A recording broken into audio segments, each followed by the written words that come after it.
Boa noite, amigos da Espalhando Amor Autismo, tudo bem com vocês? Hoje estamos dando continuidade nas nossas lives do ciclo de palestras Autismo Digital. E hoje nós iremos conversar com a Evelyn Kurkowski. Depois eu vou pedir para ela corrigir o sobrenome dela. Nós que temos sobrenome estrangeiro, uma maravilha, né? Vamos esperar ela entrar. E hoje eu estou fazendo um ambiente diferente. Estou fazendo aqui no quarto do Gabriel, um ambiente fresquinho, bem gostosinho. Estou fazendo com os amigos dele. Esse daqui é o cabelinho, né? Por que ele é o cabelinho? O cabelinho, né? O Espaço Totalité entrou, vamos convidá-la. A Barros, editora oficial, também entrou. A Alessandra. Mames, que não perde uma live, está presente. Vamos lá, Espaço Totalité, convidando. Alessandra, boa noite, tudo bem? Vamos esperar agora a Evelyn aceitar, terapeuta ocupacional. Tô pegando aqui meus amiguinhos. Oi! Oi! Boa noite. Boa noite, tudo bem? Tudo bom, graças a Deus. Tudo bem. A nossa live tão aguardada, tão esperada está acontecendo. Vamos aplaudir. Essa live está ensaiada, hein? Está. Só porque ela é muito especial. Uma área que muitas mães, muitas famílias têm muita dúvida quando se fala terapia ocupacional. Mas o que é? É igual psicólogo? É igual fono? Então a Evelyn vai esclarecer todas essas dúvidas que eu também tenho, que eu tinha quando me falaram o Gabriel vai precisar de terapia ocupacional. Eu falei, mas o que é? Então a Evelyn está aqui para tirar essas dúvidas de todos nós. Sejam todos bem-vindos. Hoje nós não teremos a presença ilustre do meu pequeno mafiosinho, vulgo Gabriel, né? Ele tá lá na minha mãe, né? Tá lá com o arteiro meu pai. Vocês vêm acompanhando aí as postagens, né? Que ele gosta de chamar meu pai de arteiro, né? Então tá lá com a minha mãe aprontando, graças a Deus. Aí eu, para não ficar sozinha, triste, apesar que eu estou com vocês, estou com a Evelyn, estou com o cabelinho, estou com o chapeuzinho e estou também com o sapo, que são os amigos do Gabriel. Tá certo. Estamos bem acompanhadas, então. Eu estou aqui no espaço também, cheio de brinquedos, mas não vou mostrar tudo, porque senão a gente vai fazer uma live de recursos. Um dia a gente pode fazer isso. Nossa, já deu um... Podemos, sim. Isso vai ser bem interessante. Evelyn, antes da gente começar, né, falar sobre, né, a terapia ocupacional, fala um pouco de você. Tá bom. Meu nome é Evelyn Kirkov de Souza. Isso. Não é um nome fácil, mas eu conheço piores assim, né? Mais difíceis, digamos assim, né? Enfim, eu sou formada pela Universidade Católica Dom Bosco, lá de Mato Grosso do Sul, que foi onde eu me formei, em 1999. Não, mentira, 99 não. Em 2013, eu entrei na faculdade. Em 2013 eu me formei. É um curso, né, até já entrando aí, né, a terapia ocupacional é um trabalho, é uma formação de nível superior, né? Então nós somos graduados em terapia ocupacional, né? Algumas pessoas perguntam, né? Você fez psicologia e aí se especializou? O nome, né, terapia, talvez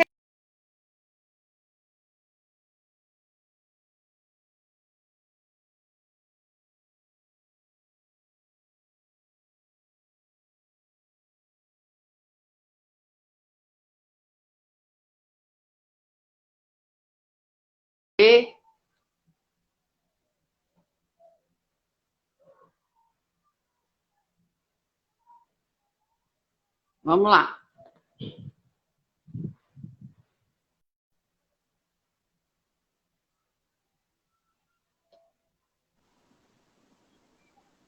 Oi? Oi, deu uma travadinha, não sei o que que aconteceu. Nossa, mas Oi, uma agora tá travadona pra normal. mim. Tá me vendo? Pra mim. Tô. Então vamos lá, continue, por favor, Evelyn. Mas para mim travou bem. Eu não sei se o pessoal conseguiu ouvir. Eu saí, voltei, saí, voltei. Não, Bom, pode continuar falando, né, tá. da que você formou em 2013. 2003. 2003. Ah, legal. Já tem um E tempinho. quem é o terapeuta ocupacional?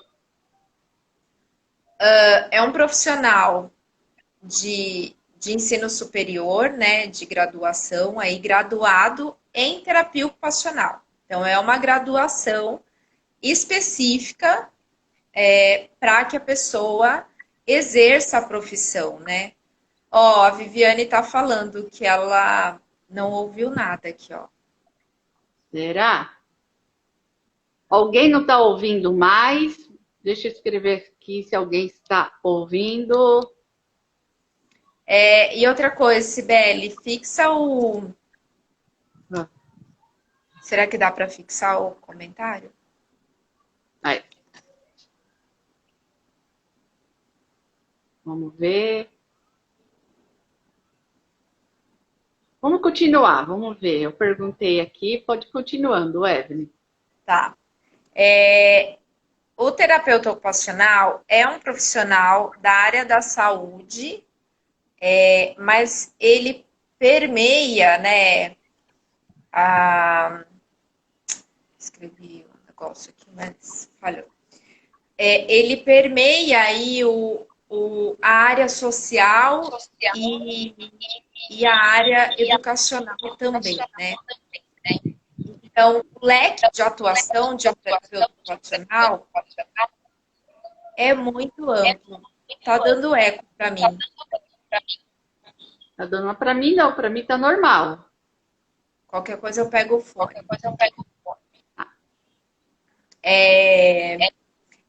E dentro desse estudo, né, nós olhamos a atividade humana, o fazer nas suas diversas fases e na sua mais variável aí possibilidade que possa ocorrer, né? Então, nós atuamos desde a infância, né?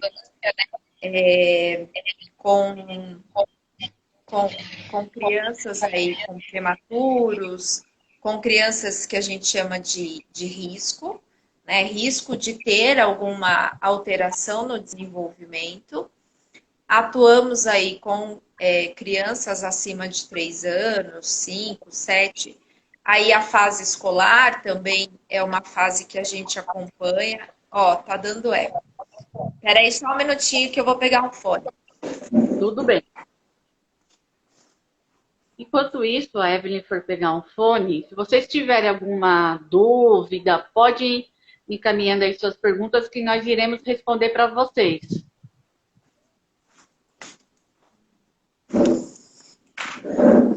A gente precisa ter um trevo, assim, para conseguir fazer essa live, que eu não sei o que acontece. Não, mas vai dar certo. Hoje vai dar certo, sim. Peraí.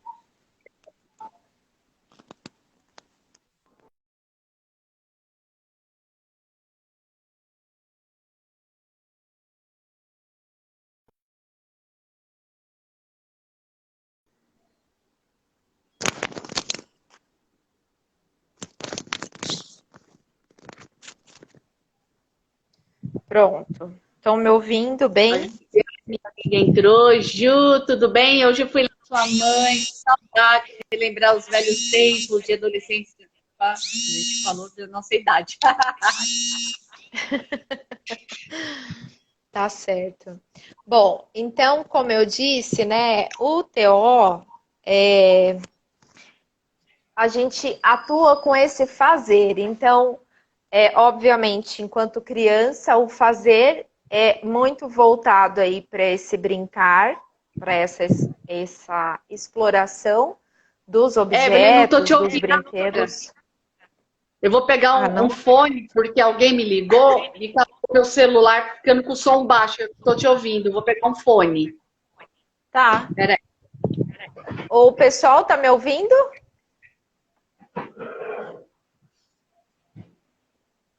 Vivi, Josi. Tá me ouvindo? Tá dando para ouvir?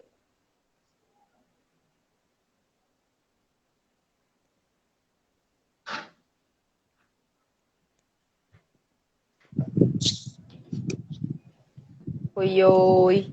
Vamos lá, vou conectar aqui.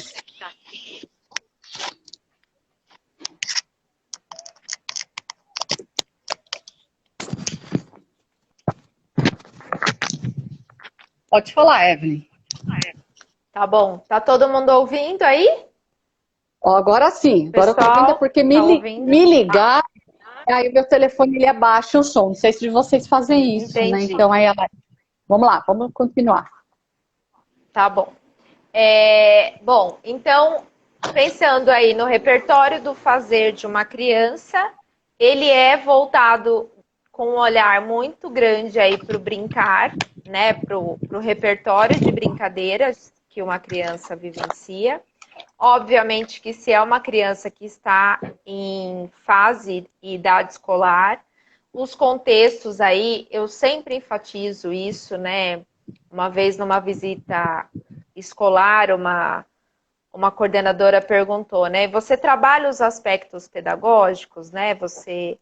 Então, a gente toma muito cuidado com isso, porque pode ser que em alguma atividade eu envolva algum contexto, por exemplo, uma criança que precisa trabalhar os conceitos numéricos.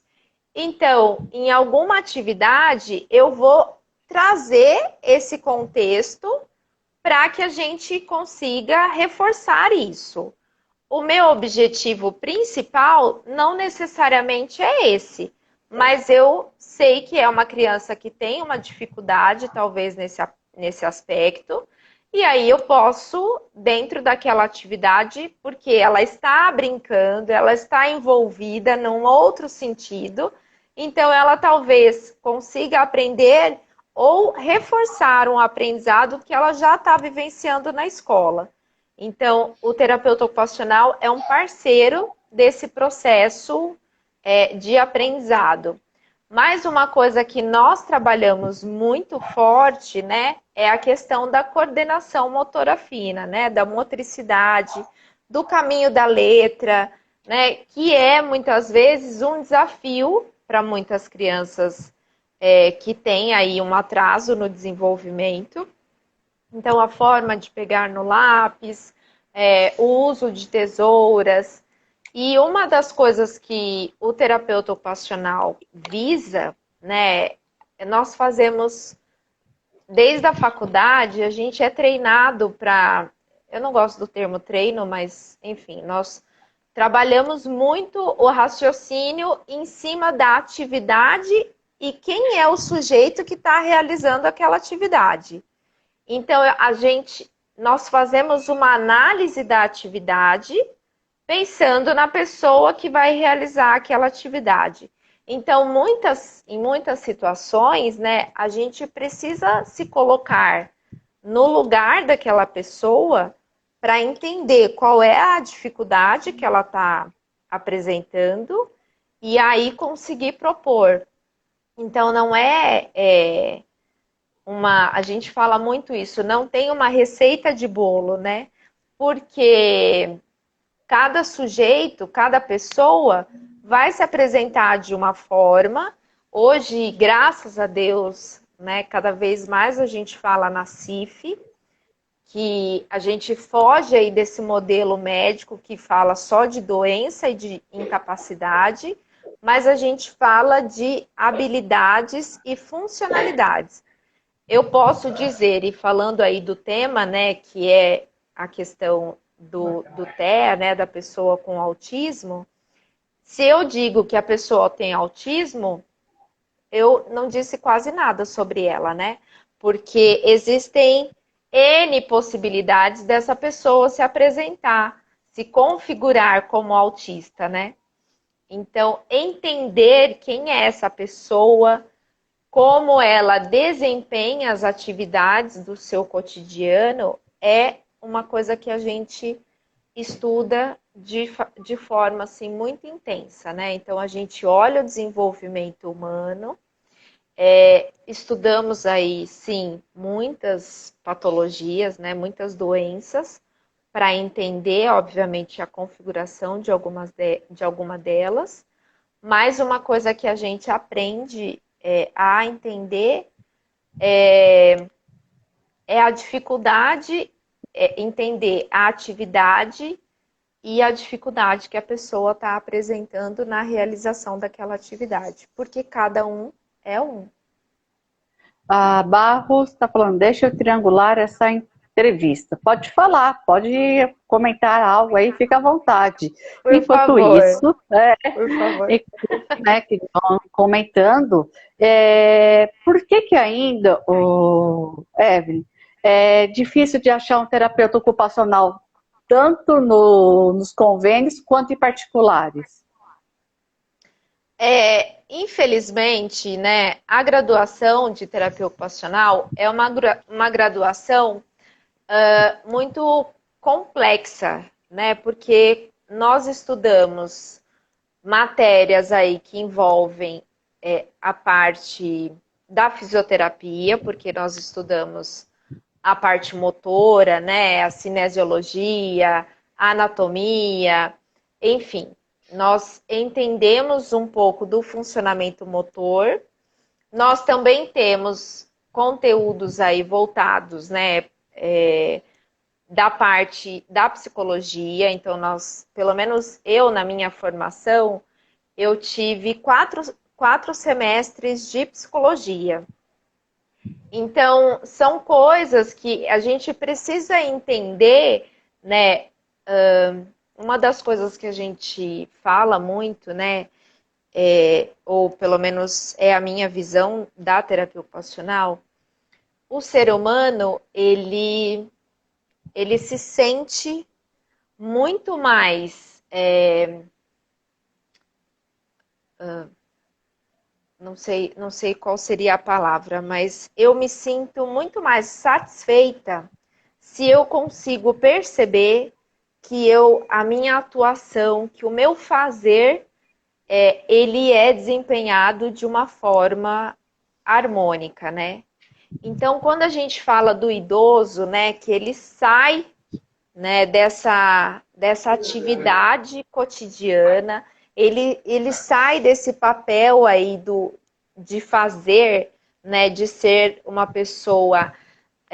Existe um termo, né, que a gente fala economicamente ativo. Então, quando a gente perde isso, existem idosos e existem estudos que falam disso, que a pessoa adoece, porque é do ser humano estar ativo, né? Fazer. Então, a gente precisa entender o impacto que isso tem, tanto o não fazer emocionalmente e o fazer, né? O quanto que isso é satisfatório, né? Sabe quando talvez vocês já tenham visto, né? Pessoas que têm um comprometimento motor muito grande e com toda a sua alimentação, ela de repente pinta com a boca ou pinta com o pé.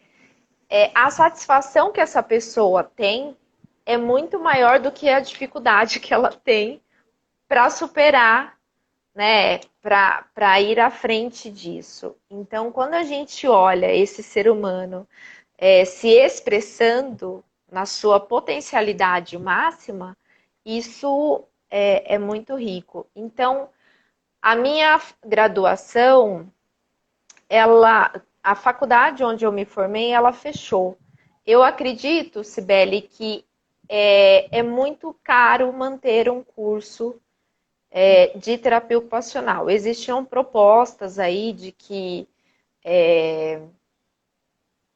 eles iam, por exemplo, fazer turmas, né? Físio, fono e TO, os 2 primeiros anos básicos, porque a gente vê anatomia, vê uma série de matérias que são comuns, mas não sei. Então, eu acredito que seja esse um dos pontos aí, né? É um curso que demanda, né? Eu fiz 4 anos, período integral. Então, quem consegue ter essa disponibilidade hoje no nosso país, entende? Então, assim, existem graduações por aí que são às vezes 5 anos, né? Não são integral, mas são 5 anos. Então, eu acredito que não é um curso tão atrativo financeiramente e pelo tempo que você precisa, assim, se dispor a estudar, porque é um curso complexo, né? Eu penso nele numa formação bem completa, assim. Então, É uma pena, né, você, né, comentar isso, né, no finalzinho, porque é uma profissão tão importante para o progresso de todas as crianças e adolescentes, né? E muitos do tratamento, como você falou, são acompanhados de fono, psico e TO, né? Um complementa o outro, né? E o psicólogo, ele pode exercer então a função da TO se por acaso meu convênio não tenha, aí de repente o profissional psicólogo fala, não, então eu assumo o papel do TO, sou psicólogo e você venha na outra sessão de TO. Pode ou não? nossa, isso é grave. Isso eticamente é muito grave. Isso cabe um processo ético, né? Não, eu não posso me dizer psicóloga nunca.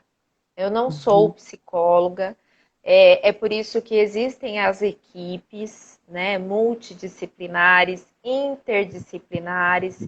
Existe sim aí uma proposta de um trabalho transdisciplinar, mas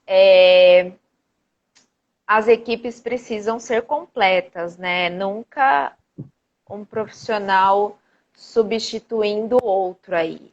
Isso não existe de forma E alguma. É um quais pecado são as isso. atividades da terapia ocupacional? Quais são as atividades? Isto, Você diz qual é o papel do terapeuta ocupacional? isto. Tá. Nosso trabalho é desenvolver a funcionalidade, promovendo aí o grau máximo de independência e de autonomia. Eu sempre friso, né, essas duas coisas aí, porque tem muita gente que fala de independência usando o termo autonomia e fala de autonomia achando que é independência, né? Então são coisas distintas. Na terapia ocupacional, a gente trabalha de maneira a buscar esses dois itens. Eu vou dar um exemplo que eu gosto bastante, né? Por exemplo, quando a gente está fazendo processo de retirada de fralda, e aí, uma ressalva, né, bem importante dentro dessa sua pergunta anterior da psicóloga e tudo mais. Treino de AVD é exclusividade da terapia ocupacional. Treino de AVD, tá? O que é treino de AVD para os nossos amigos que estão assistindo a live? Atividades de vida diária, AVD. Perfeito, até porque siglas, eu não gosto muito de siglas, desculpa. Eu falo que siglas excluem, né? Porque quem não está dentro daquele processo, muitas vezes não consegue entender do que se trata. Mas Verdade. isso é uma portaria do. Acho que é uma portaria. Eu tenho uma publicação depois, mas é uma uma norma, né, regulamentadora que diz que isso é um fazer do terapeuta ocupacional. Então, quando a gente fala assim, o fulano de tal está fazendo treino de AVD, ele pode, obviamente, pedagogos ensinam, né, na educação infantil, o pedagogo, obviamente, ensina a criança, mas ele não faz treino, né? O treino específico de AVD é uma habilidade, uma habilitação que o terapeuta ocupacional tem. Isso cabe processo novamente, né? É uma coisa bem séria aí. E é uma área, eu sempre falo, tem espaço para todo mundo, né? A gente não precisa entrar na área do outro, né? Eu não preciso entrar na área do colega fisioterapeuta. Chegou no meu limite, nem do psicólogo, chegou no meu limite, a gente trabalha junto, né? Quantas vezes eu em equipes, eu falo, olha, tô precisando, eu falo para a mãe, tá precisando de uma psico aqui, né? Porque tá trazendo questões que não entram mais dentro do meu repertório de atuação, né? Então, E eu deixa eu estava abrir um falando parênteses, Evelyn, só abrir um Sim. parênteses.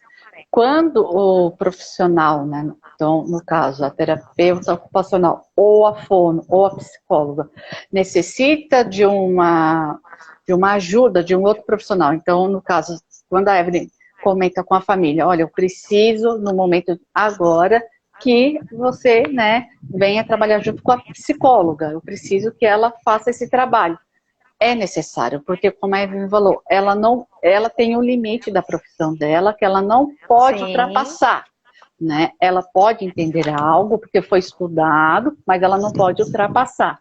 Então, quando o profissional encaminha para um outro colega, é porque se faz necessário, né, para Com que certeza. possam trabalhar junto, sempre pensando no progresso. E nisso, sempre conversando, né? O fono conversando com a psico com a terapeuta ocupacional, sempre, né, nessa comunicação para saber o que está acontecendo. Caso é numa mesma clínica, venha facilitar, sim, né, a conversa entre as três profissionais.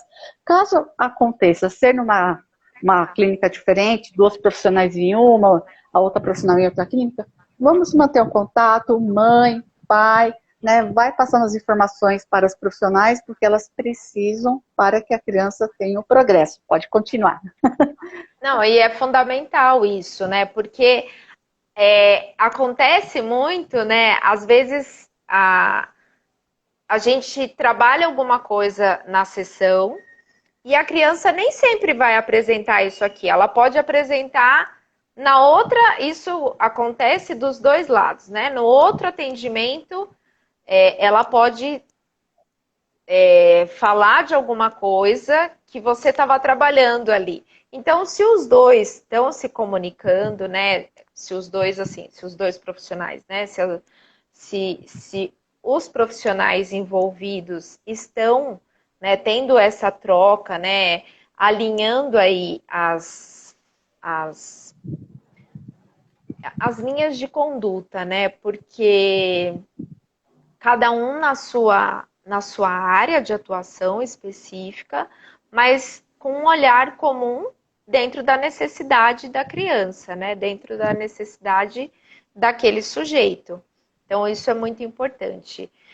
Uma coisa que eu estava falando, Cibele, e daí eu abri um leque, foi para outro caminho, é a questão da autonomia e da independência, né? Eu ia dar o exemplo assim. Quando a gente está fazendo a retirada de fralda da criança, né? Alguns pais têm a, a fantasia, vou usar o termo a fantasia, de que a criança vai sinalizar logo de cara que ela quer fazer xixi no banheiro. E é um aprendizado, né? Então, todo aprendizado, eu sempre falo assim, ainda mais hoje que as crianças nascem com uma fralda ultra absorvente, né? Que não dá nem para ela ter a noção do que é vazar o xixi, né? Escapou o xixi. Então, é diferente Eu nasci numa época, e não quero entregar aqui a minha idade, mas não tenho problema com isso também. Mas eu nasci numa fase que ainda, né, fraldas descartáveis eram absurdamente caras, né? Então não se usava. Então eu acredito que naquela fase a criança tinha o incômodo, né, de ficar com aquela fralda molhada. Então rapidamente era fácil entender. Hoje eu falo para os pais, a criança precisa entender o que é estar molhado, o que é fazer xixi, para depois a gente querer que ela sinalize algo. Então, num primeiro momento, a gente está trabalhando com independência de ir ao banheiro e não usar fralda. Depois, né, primeiro a gente começa a fazer um treino de levar a criança de tempo em tempo no banheiro, né? E aí ela vai começando a assimilar que existe um sinal no corpo que diz para ela que ela tá com a bexiga cheia, enfim. É muito comum, né, criança ficar segurando, tá aqui na terapia, a mãe fala, quer ir no banheiro fazer xixi? Não, porque ela ainda não sabe o limite dela, né? Então ela vai até o final. Primeiro que ela não quer parar, porque é muito gostoso. Ela não quer sair daqui para ir ao banheiro, né? Vai passar um tempo e aí a gente já não pergunta mais para essa criança. Ela tem autonomia. Eu tenho autonomia, eu não preciso perguntar para você, Cibele, você quer ir no banheiro agora, né? Você se autorregula, você consegue se auto-organizar. Então, autonomia é isso. Eu saber, bom, agora acho que essa sensação que eu estou tendo é uma sensação de fome. Essa sensação que eu estou tendo é de sono.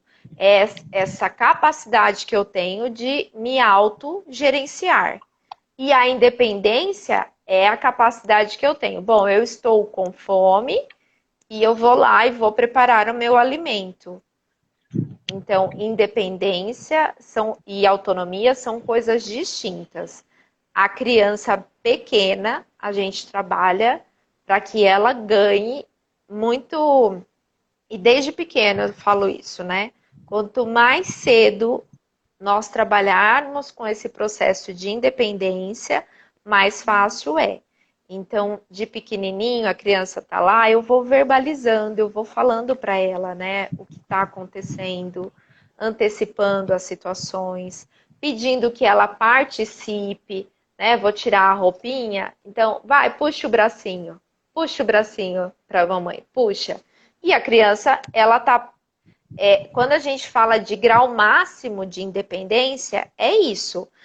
Qual é a capacidade dessa pessoa nessa idade, na condição que ela está?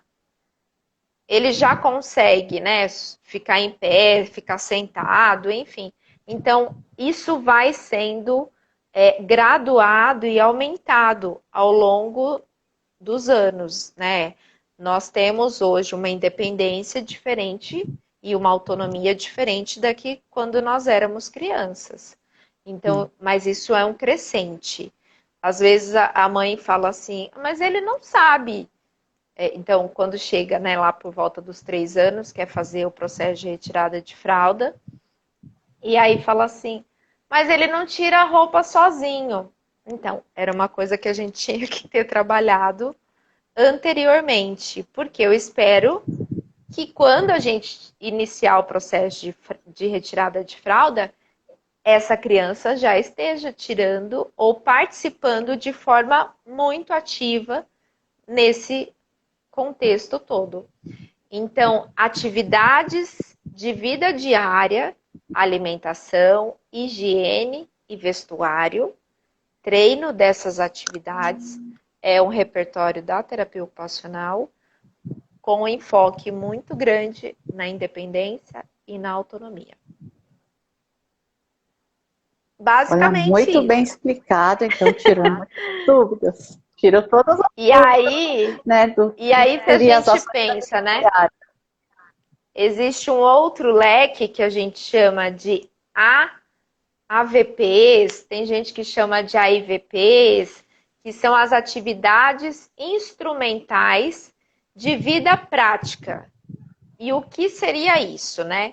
Então, quando eu viro a maçaneta para abrir a porta, quando eu abro a torneira e fecho a torneira, quando a criança é bem pequena e a gente vai escovar os dentes dela, se a gente pensar num processo crescente, quando é pequenininho, tem lá os primeiros dentinhos, já o máximo que a gente pede é abre a boca.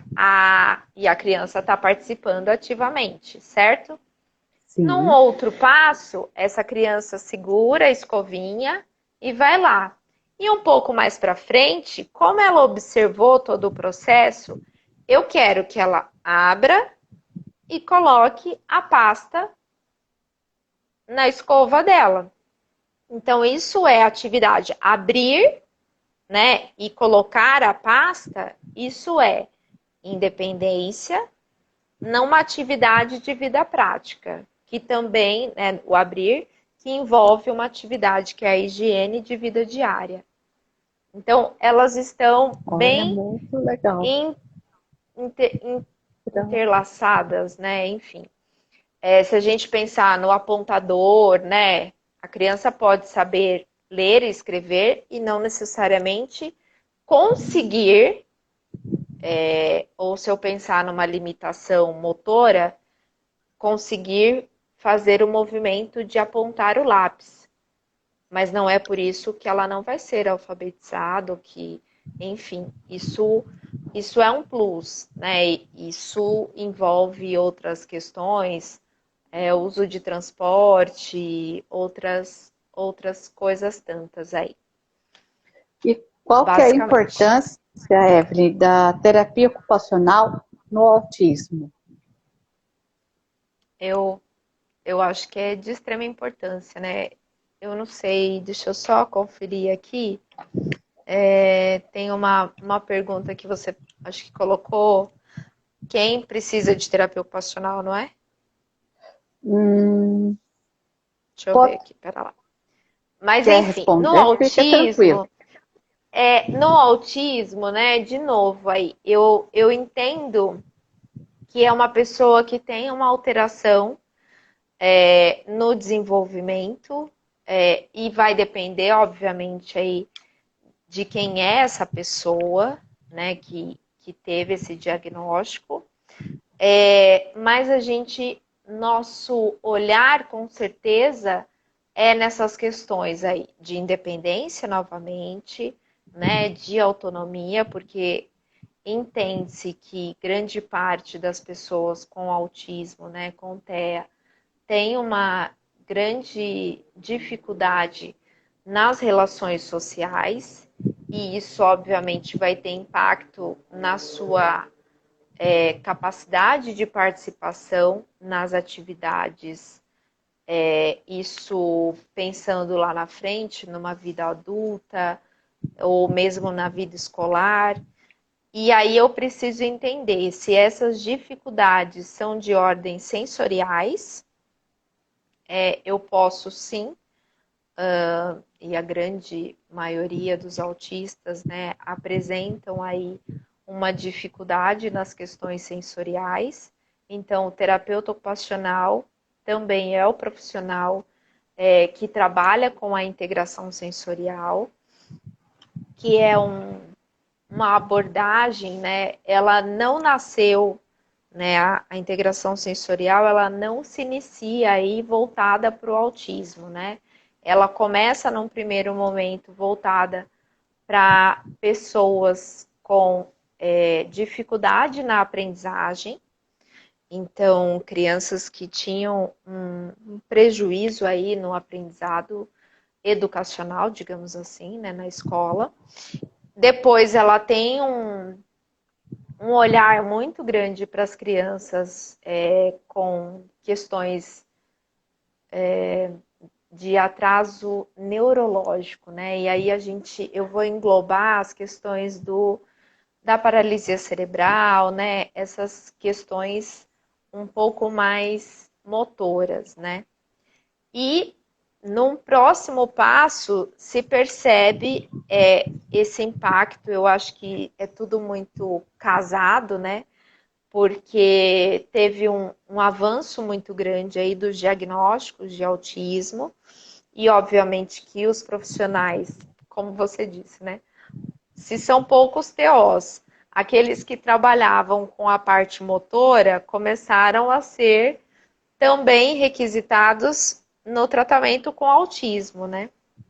E aí começou a se perceber que eram crianças, né, que tinham uma aversão muito grande a determinados estímulos, né, uma sensibilidade muito grande a determinados estímulos, e a partir desse processo, né, de oferecer vivências sensoriais numa sala, com equipamentos especializados, né, com um olhar aí individualizado,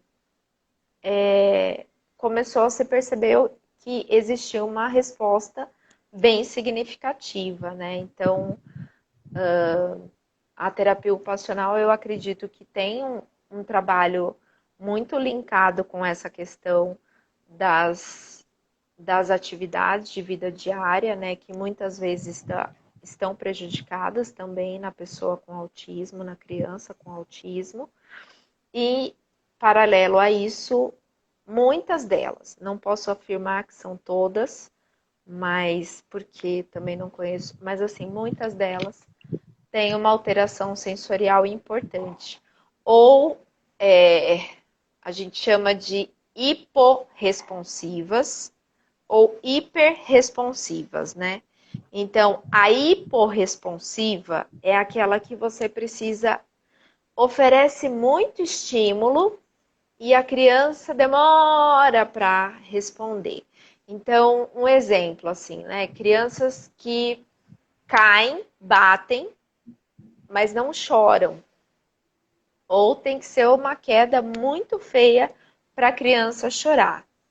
E, por outro lado, crianças que qualquer coisa que toque seja motivo aí para um desconforto muito grande, né?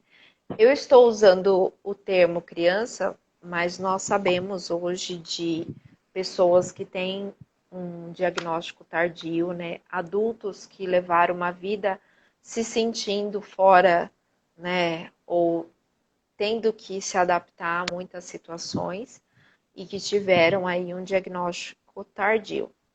Então, essa resposta, né? Ou hiper ou hipo, ela nunca vai estar em todos os sentidos, né? Existe uma normal, não dá para dizer também como regra, né? Mas assim, as crianças que têm uma aversão, às vezes, a estímulos gustativos, né? A questão do paladar aí, tem uma seletividade alimentar, não necessariamente vão ter essa mesma hipersensibilidade no movimento ou no som, enfim. Não é porque eu sou hiporresponsiva ou hiperresponsiva em um dos sentidos que eu vou ser em todos, né? Então, é por isso que a gente tenta fazer um estudo, né? Fazer um mapeamento aí para entender como essa pessoa funciona, qual é a área que ela tem maior necessidade de intervenção, qual é a área que ela é hiporresponsiva ou hiperresponsiva, para que a gente consiga equilibrar e ajudar ela nessa resposta. Toda vez que a gente recebe uma informação, né, sensorial, por exemplo, você está vendo as cortinas aqui atrás, né? Sim. O seu cérebro recebe isso, processa isso e manda uma resposta pro seu corpo, digamos assim, uma resposta motora, né? Se tá tudo bem, eu me organizo, né? Pode ser que você não tenha gostado das cores, mas tá tudo bem. Você consegue filtrar isso e falar, bom, não vou falar agora, faz de conta que, né? Diferente, muitas vezes, de uma pessoa com autismo, que aquilo é tão intenso para ela, né?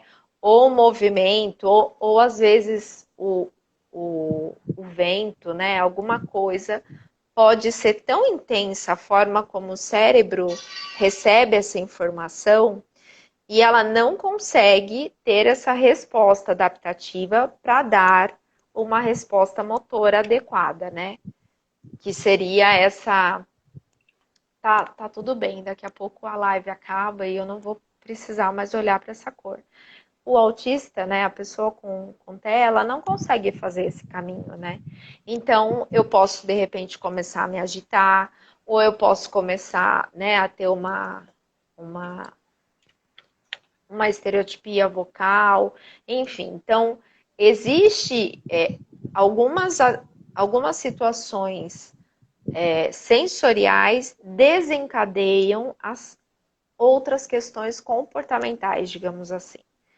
Por isso que o TO e o psicólogo, né, o terapeuta ABA, enfim, além, obviamente, da fono, de outros tantos que às vezes essa criança pode precisar, né? Não são todos os autistas que precisam. Eu, de verdade, não conheço nenhum autista que não precise de TO, né? Posso estar bem enganada, mas não conheci ainda. Mas conheço alguns autistas que não precisaram, ou precisaram por um tempo da fono, não precisaram, de repente, da físio. Então, isso é bem variável, né? Vai precisar da TO para o resto da vida e eu não posso garantir, né? A gente sempre fala, o tempo de terapia, de atendimento, ele é indeterminado, depende de uma série de fatores, mas principalmente do sujeito e da família. Com a família certeza. É, assim,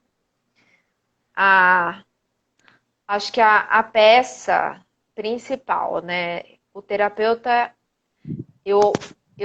a gente tinha uma frase na faculdade, né, que dizia isso: nada lhe posso dar que não seja a oportunidade, que não seja a chave, né? A gente dá para a família e para essa criança, para esse sujeito, enfim, condições, estratégias, orientações para que vocês, no restante do tempo que ele está fora daqui, que essa pessoa está fora daqui, que você consiga lidar com algumas situações. A gente vivencia, obviamente, aqui, muitas coisas, né? Então, quando a gente fala de AVD, a gente faz o treino no consultório e depois passa para casa.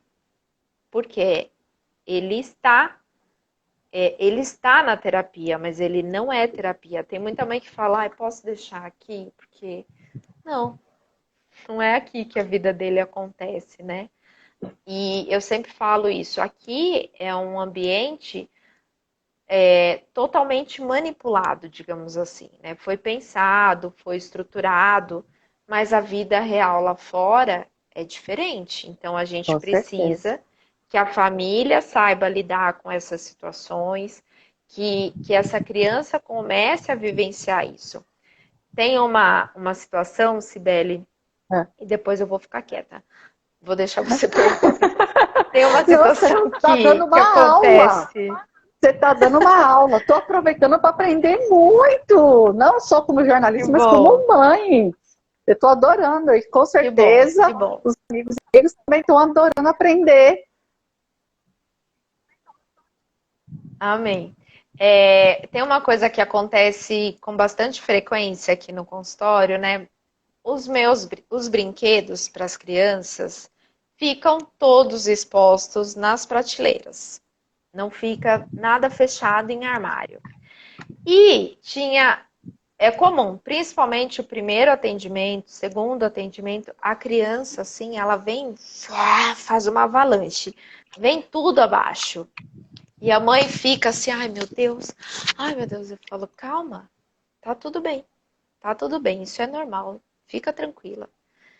E aí, eu lembro de uma mãe que ela um dia falou assim, Evelyn, por que suas coisas estão assim, né? Não foi só uma, não, tá?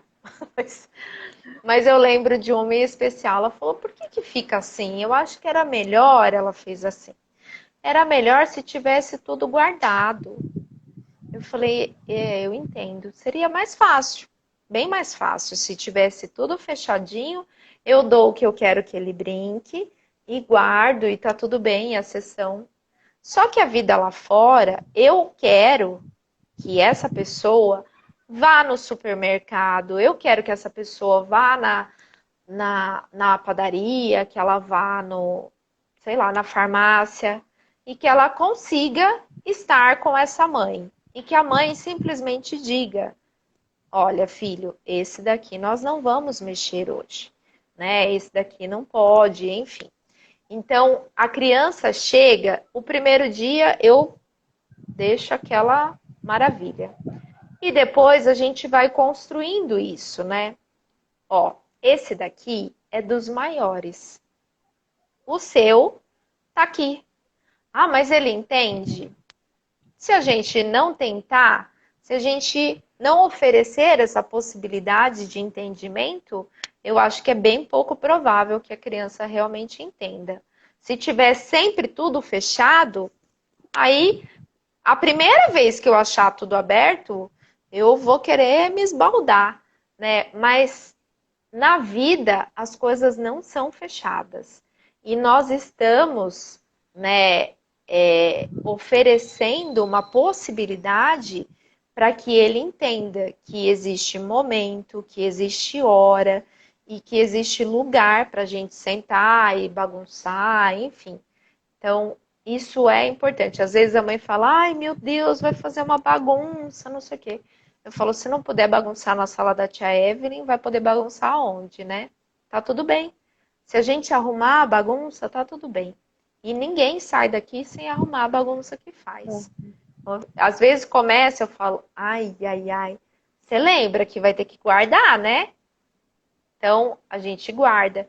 E eu brinco, né? Assim, com cada criança é uma. Tem uma menininha que eu atendo que ela é bem elétrica mesmo.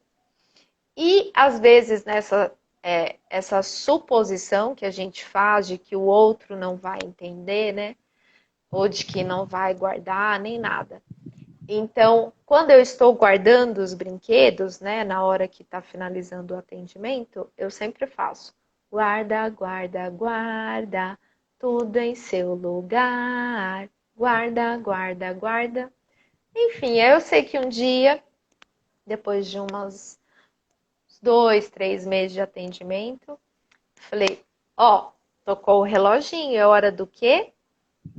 Daí ela, guarda, guarda, guarda. Eu falei, mentira. A coisa mais linda, né? Aí eu, muito bem, é isso mesmo, é hora da gente guardar. Então, a criança vai começando a entender que existe início, meio e fim. Que existem situações que eu posso sim, né, bagunçar. Existem situações que, puxa, quando eu levo minhas filhas, né, na igreja, não dá para ficar correndo por aí mexendo em tudo quanto é lugar, né? Então, eu preciso ensiná-las de que existem momentos e não é segurando, né? Não é segurando. Então, eu acredito muito nessa capacidade que o ser humano tem de aprendizado e de compreensão. Acho que esse é o principal ponto aí. Eu acho que você já acabou até falando, que seria a minha próxima pergunta, qual o papel do terapeuta ocupacional na inclusão social do autista. Você já acabou explicando também. Sim. É muito isso que eu falei, né? Assim, a gente trabalha nas diversas fases do desenvolvimento aí. Então, a gente trabalha nesse processo da escola, muitas vezes auxiliando aí a equipe pedagógica nesse entendimento aí de quem é essa pessoa, do que pode ser feito, de que forma a gente consegue melhorar a atenção dele, porque às vezes o lugar que ele está sentado, né, ou a cadeira que ele está sentado pode ser um facilitador aí para perder a atenção ou para um comportamento que a gente não quer que apareça, principalmente na escola, né? Sim. Acho E que pode falar. Continua.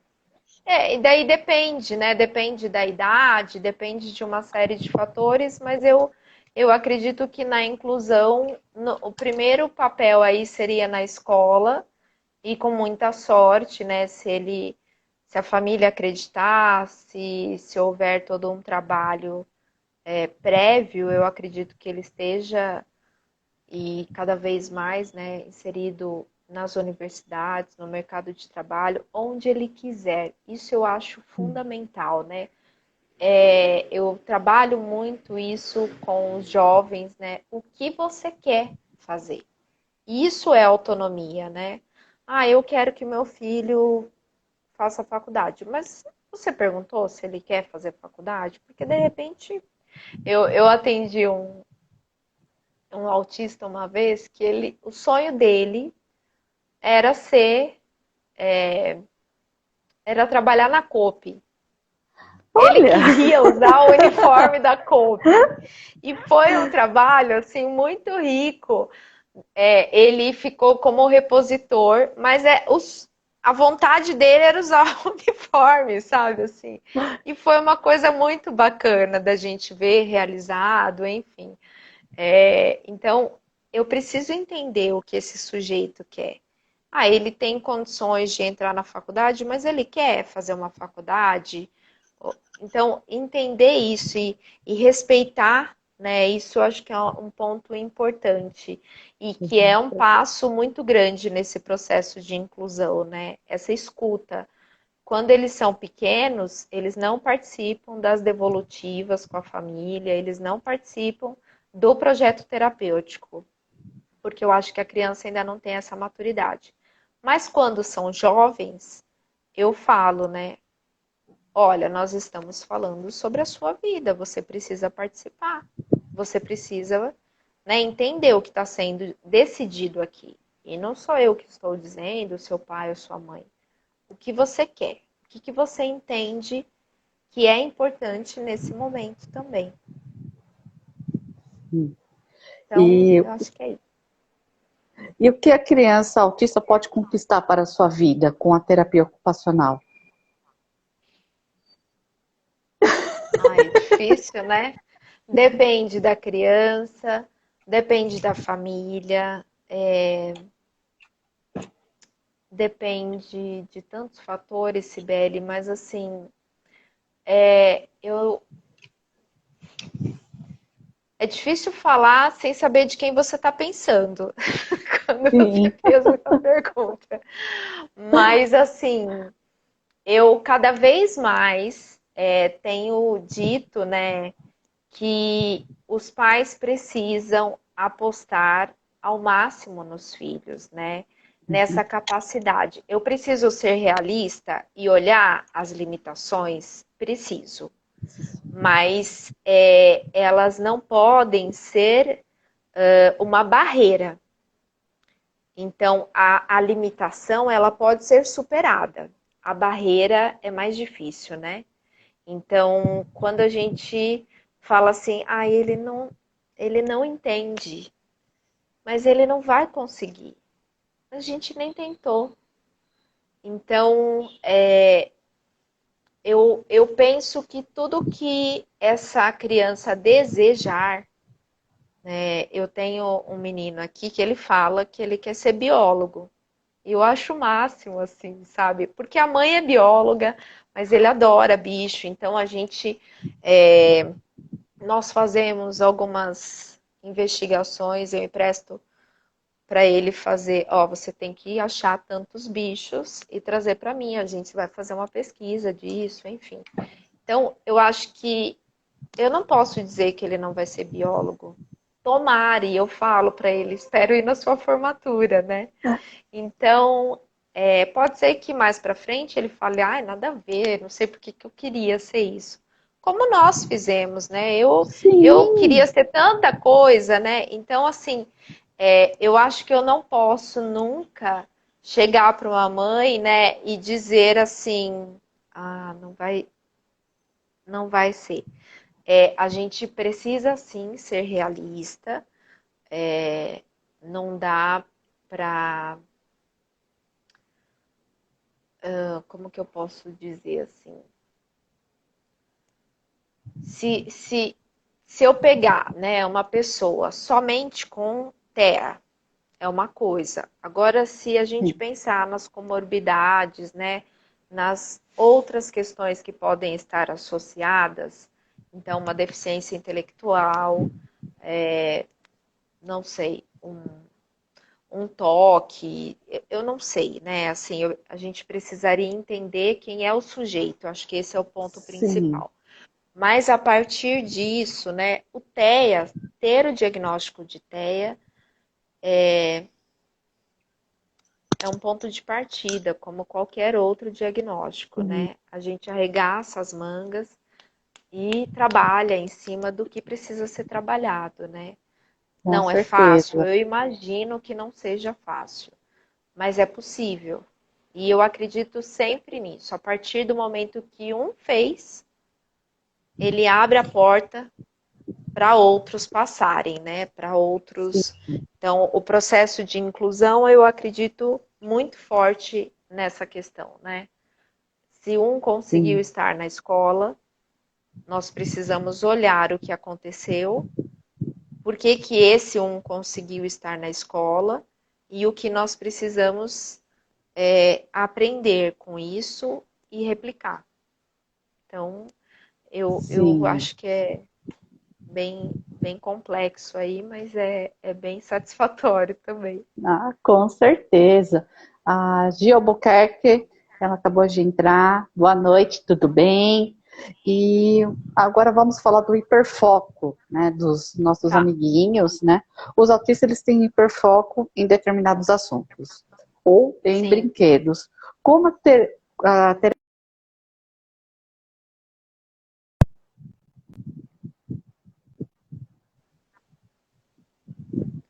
Não ouvi tudo, mas eu entendo que é como terapia ocupacional trabalha com isso, certo?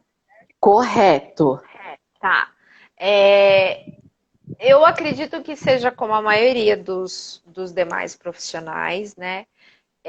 A gente usa isso a favor do processo terapêutico, né? Eu, pelo menos, trabalho dessa forma. Então, eu tive um paciente autista que ele tinha um hiperfoco em marcas, bem forte mesmo, assim. Então, Aham, McDonald's, não sei o quê. E isso era bem Ipiranga, na época tinha ESSO, enfim. E aham. aí a gente usou isso a favor na alfabetização, né? Então, tem uma pacientinha minha, hoje eu fiz o atendimento até dela, e ela tem um hiperfoco no My Little Pony. Ah, Então, a gente é, um, é a forma como eu entro para conseguir trazer outras possibilidades. Então, ela está num processo de alfabetização, obviamente nessas aulas remotas, terapia remoto, um monte de coisa aí bem atípico, né?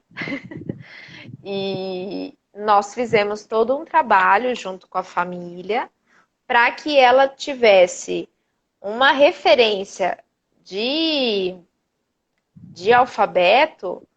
O meu enfoque não é ela conhecer o alfabeto, mas é justamente o treino, né? E aí, por exemplo, a mãe uma vez falou assim: ah, mas eu sei que autista não escreve com letra cursiva.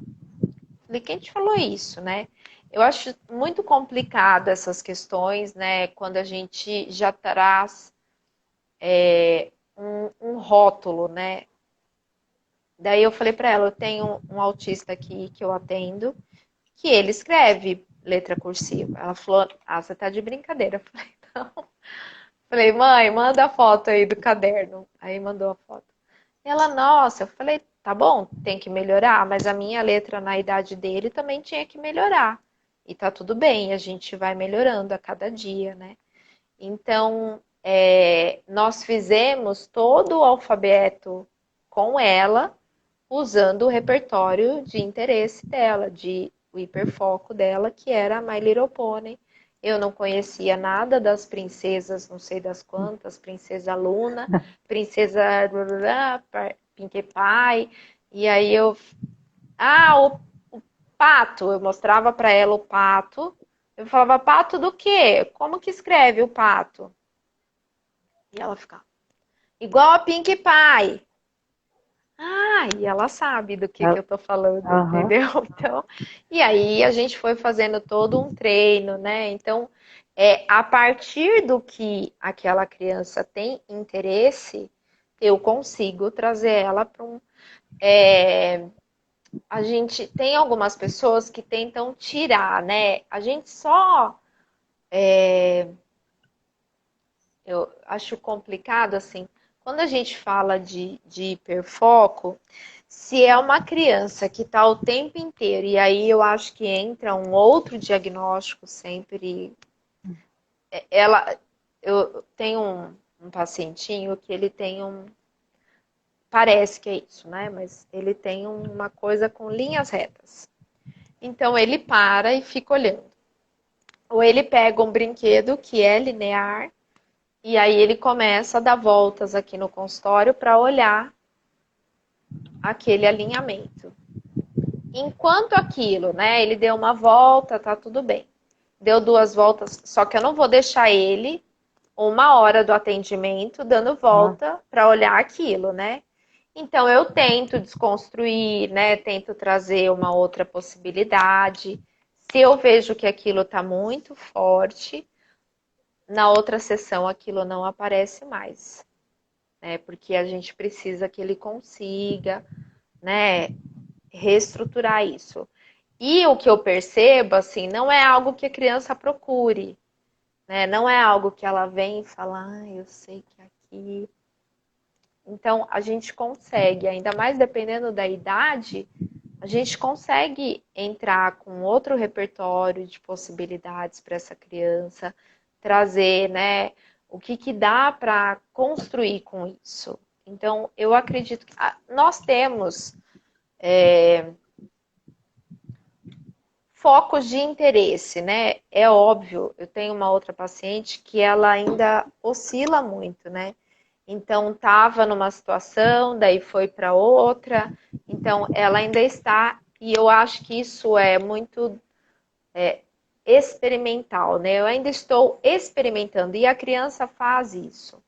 E aí eu preciso tomar muito cuidado para não reforçar, seja da forma que for, ou dando, ou proibindo, né? Os reforços podem ser positivos ou negativos. Então, isso a gente precisa ter bastante cuidado.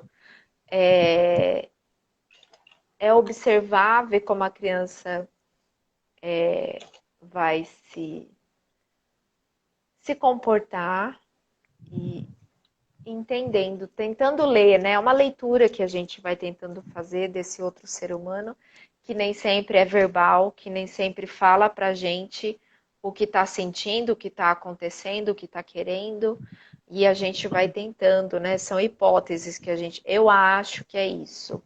E aí, algumas vezes a gente fala, opa, acertei, né? Mas eu acredito que a gente precisa tentar sempre. Ah, com certeza. E na vida escolar, Evelyn, como que é o trabalho do terapeuta junto com a equipe pedagógica? Eu acredito que eu falei um pouco disso, né, Cibele, nesse aspecto de trabalhar a questão do comportamento, às vezes dentro de uma questão sensorial. Algumas TOs fazem. Eu não gosto de alguns nomes que são meio. Eu não sei se é moda, enfim, mas algumas pessoas denominam como dieta sensorial, né? Então, algumas crianças têm uma dificuldade aí de se organizar em sala de aula, porque exige muito de qualquer ser humano ficar 4 horas sentado prestando atenção, mesmo que eu tenha intervalo aí, enfim, mas exige. Sim. Não é fácil para ninguém, né? Então, algumas crianças a gente prepara algumas situações para que ela consiga ter eu vou chamar de válvula de escape, né? Eu estou extremamente agitado, estou extremamente desconfortável com essa situação, esse momento, essa agitação da sala, e aí a gente trabalha com algumas possibilidades para que essa pessoa se organize. O trabalho da coordenação motora fina, como eu já falei também. Muitas vezes, né, na escola, a não ser que exista um auxiliar terapêutico, né, um auxiliar de vida escolar, para que essa pessoa tenha um suporte nas atividades aí de alimentação, de higiene, enfim, mas em muitas situações é o terapeuta que faz a visita escolar, que faz uma vivência, uma orientação. Então, é sempre esse leque, né? É o que eu falei um pouco. Depende muito da necessidade da criança, né? Numa situação, eu fui numa visita escolar e a criança não comia nada na escola. E aí aquela queixa, né? Ah, mas ele não participa do lanche, né? Ele fica junto, mas não come. E eu sabia que era uma criança que é bastante visual, assim, né? Ele tem uma memória muito boa, tal. E eu perguntei para a escola, né? Assim, para a coordenadora. Como que é o recipiente onde eles lancham, né? Ela falou, é de inox, por conta da... E a mãe falava que chegava no carro, na saída, ele pediu o lanchinho, né? Daí eu falei, bom, então na primeira semana a gente vai fazer o seguinte teste, né? Porque, como eu disse, são hipóteses, né? É o lanche da escola? Não sabemos, né? Falei, então a escola vai fornecer o lanche, ele não comeu, tem problema você colocar na lancheirinha, e na hora que chegar no carro, a mãe vai oferecer o lanche que teve na escola. Então era, sei lá, bisnaguinha e suco, vou dar uma ideia, eu vou dar um exemplo, né? E aí a mãe dava e ele comia. Então não era a comida, não tinha a ver com seletividade alimentar. Tá bom. Daí eu falei assim, não, passou por essa situação, tava tudo certo. Eu falei, bom, então agora a escola vai mandar. Eu falei, você pode ceder um prato e um copo, igual que vocês usam aqui, porque ele precisa se acostumar. A gente precisa, é uma criança que tem uma hipersensibilidade aí, né? Ela é hiperresponsiva à parte visual. Então, se a minha garrafa não é da cor que sempre é, eu não quero a minha garrafa. Não é minha garrafa. Então, a mãe levou para casa, foi feito um trabalho e ele começou a comer na escola. Legal. Então, entender, né, entender tudo isso, né, isso que eu falei, né, são hipóteses que a gente levanta e é uma pesquisa. Eu preciso estar muito interessada nesse outro sujeito aí que está apresentando comportamentos que fogem do meu entendimento, né? A gente hoje sabe que a deficiência não é da pessoa, né? Ainda bem que a gente sabe disso, né? A dificuldade não é da pessoa. A dificuldade é do ambiente, né? Entender essa pessoa. Então, estamos aqui para tentar entender quais são as possibilidades que a gente pode oferecer para que ele consiga estar convivendo aí com os demais. Sim. É isso. E Eu acredito em que na relação... escola é mais Pode falar. amplo aí. Uhum. Não, só isso. Ah, sim. Em relação ao comportamento disruptivos, comuns no TEL, como que o terapeuta ocupacional pode trabalhar? Os comportamentos disruptivos, né, assim, tem a ver com os reforços que nós damos também, né? Tem muita situação que, se a mãe não está presente, né, a gente consegue contornar às vezes mais fácil, enfim. Não é muito diferente. Nesse ponto, eu acredito que o psicólogo, né, o profissional, porque envolve uma questão muito mais de comportamento e os profissionais que fazem o estudo do comportamento são meus colegas psicólogos. A gente trabalha muito em conjunto, óbvio que por trabalhar em equipes a gente conhece um pouco, mas existem situações que não tem muito o que a gente fazer, né? A gente tem que esperar aquela situação se acalmar e aí a gente entra com uma outra possibilidade, né? Ou em algumas situações eu trago algo que eu sei que a criança gosta, né? Então, vamos supor, a criança está num comportamento disruptivo e aí eu sei que ela gosta do balanço, eu posso trazer ela para essa situação aí, né? Eu, assim, de verdade, aqui acontecem algumas situações, mas eu só costumo interferir quando eu vejo que é algo que pode trazer um risco aí para o bem-estar da criança físico, né, obviamente, ou se ela vai, sei lá, quebrar alguma coisa, que daí tem um impacto, porque às vezes a criança choca, né? E em algumas situações a hora que ela choca, ela para com aquilo, fala, nem todas, né? Não vou dizer que ela consegue entender tudo isso. Então, eu às vezes me afasto e espero um pouquinho. Porque se a gente fica muito em cima, eu acho que é pior. É a minha percepção, assim, né? Temos que agradecer a Evelyn por essa aula. Não foi entrevista, foi uma aula. Falei Não, demais, de novo. não, mas, né, você ensinou, orientou, né, as mães, me orientou muita coisa, né, muito obrigada. Foi uma ótima live. Espero que vocês tenham gostado. E a Evelyn, ela participa do ciclo de palestra Autismo Digital. Você podia falar um pouquinho do ciclo, Evelyn? Ciclo de palestras Autismo Digital, gente, é um super projeto, né? Fiquei muito feliz com o convite. A professora Sandra Feitosa, que fez o convite, na verdade fez a indicação para a Drica, Adriana Barros, editora, e foi assim uma grata surpresa poder participar do ciclo de palestras, né? Eu acredito que é um projeto que tende a crescer, tende a ser um sucesso aí.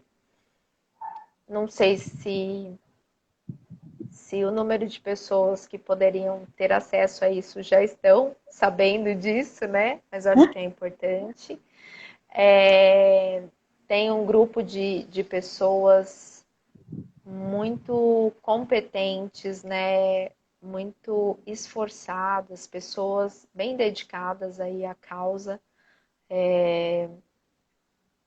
comprometidas em levar um conhecimento de qualidade, né? Comprometidas na pesquisa, né? No estudo e divulgar isso, né? Levar esse conhecimento ao maior número de pessoas possível de uma forma, eu acredito que social, né? Eu sempre acho que isso falta ainda muito no nosso país, né? Esse olhar social aí de um modo geral, né? Então, é um super um super presente poder participar do ciclo de palestras. Com certeza. E é isso. Não sei se eu falei tudo. Ah, Quem quiser, procurem, né? Tem o Instagram do ciclo de palestras, enfim. Então, busquem ciclo de palestras Autismo Digital, se informem, acho que é bem interessante. sim. Como a Evelyn falou, temos a professora Sandra, temos a Nath Souza, né, que é uma palestrante, ativista, é uma autista, ela descobriu o diagnóstico tardio na vida adulta. Temos a família Barros contando a experiência deles, temos a Letícia, que fala sobre a empregabilidade dos deficientes no mercado de trabalho, temos a Thaís, temos a Fabiane Campos. Então, temos uma equipe muito legal, que nós somos os agentes transformadores. E você também pode ser um agente transformador. Transforme, levando informação, conhecimento para a sua família, para o seu bairro, para a sua escola, para o seu trabalho, né? Quando um vai somando mais um, essa transformação acontece, sempre pensando nos nossos filhos, nos nossos amigos. Então, Evelyn, novamente, muito obrigada. Nossa, live saiu! 2021, hein? 2021 começou bem. Graças a Deus. E vai continuar muito bem. Obrigada. Né? Eu muito que agradeço. Querida. Agradeço a todos por estarem aqui conosco. E semana que vem eu vou fazer uma live, né, com a advogada doutora Carolina Kramer, aqui de Santo André. Nós iremos falar sobre convênios, terapias e liminares. Então, se está com dúvida, né, sobre o que acontece se acaso você perder um emprego, se eu posso continuar com o meu convênio empresarial, se eu não posso. Se você está com essa dúvida, mande para nós no Espalhando Amor Autismo e semana que vem acompanhe a live com a doutora Carolina Kramer para tirar todas essas dúvidas jurídicas. Evelyn, muito beijão. Obrigada. Obrigada a todos que passaram, que ficaram. Muito obrigada, gente. Obrigada, Cibele, pelo convite, pelas perguntas super lindas aí, bem elaboradas. Obrigadão, viu? Gente, beijo. Obrigada a você. Até a próxima. Até. Beijão. Tchau, tchau. Até. Tchau, tchau.